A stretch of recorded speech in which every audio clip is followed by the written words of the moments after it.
বন্যপ্রাণীর দেহাংশ পাচারের ঘটনায় মাস্টারমাইন্ডকে গ্রেফতার করল Madhya Pradesh STF team. Wild life crime control ব্যুরোর সাহায্যে খড়িবাড়ি থানার অন্তর্গত পানিট্যাঙ্কি থেকে গ্রেফতার করা হয় ধৃতকে।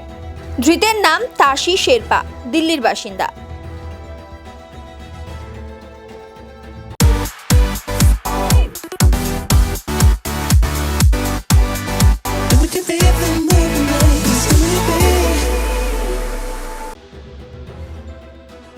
জানা গিয়েছে 2015 সালে বন্যপ্রাণীর দেহাংশ পাচার কারবারে পর্দাফাশ করে মধ্যপ্রদেশ এসটিএফ টিম। ঘটনার তদন্তে নেমে প্রায় 29 জনকে গ্রেফতার করা হয়। যদিও চক্রের মূল পান্ডা তাশি শেরপা অধরা ছিল। এসটিএফ এর হাত থেকে বাঁচতে তাশি দিল্লি থেকে পালিয়ে খড়িবাড়িতে আসে। এখান থেকে নেপালে পালিয়ে যাওয়ার উদ্দেশ্য ছিল তার। এর মধ্যেই এসটিএফ জানতে পারে যে তাশি খড়িবাড়িতে রয়েছে। খবর পেয়ে দ্রুত ওয়াইল্ড লাইফ ক্রাইম কন্ট্রোল ব্যুরোর সঙ্গে যোগাযোগ করে এসটিএফ। এরপর যৌথভাবে অভিযান চালিয়ে মাস্টারমাইন্ড তাশিকে গ্রেফতার করে।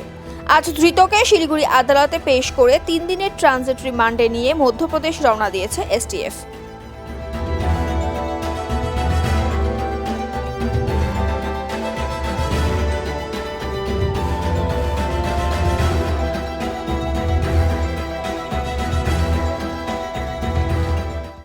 पचास हजार लोगों को अपनी मंजिल से है जोड़ा और नई उत्साह के साथ आए हैं फिर से थामने आपका हाथ।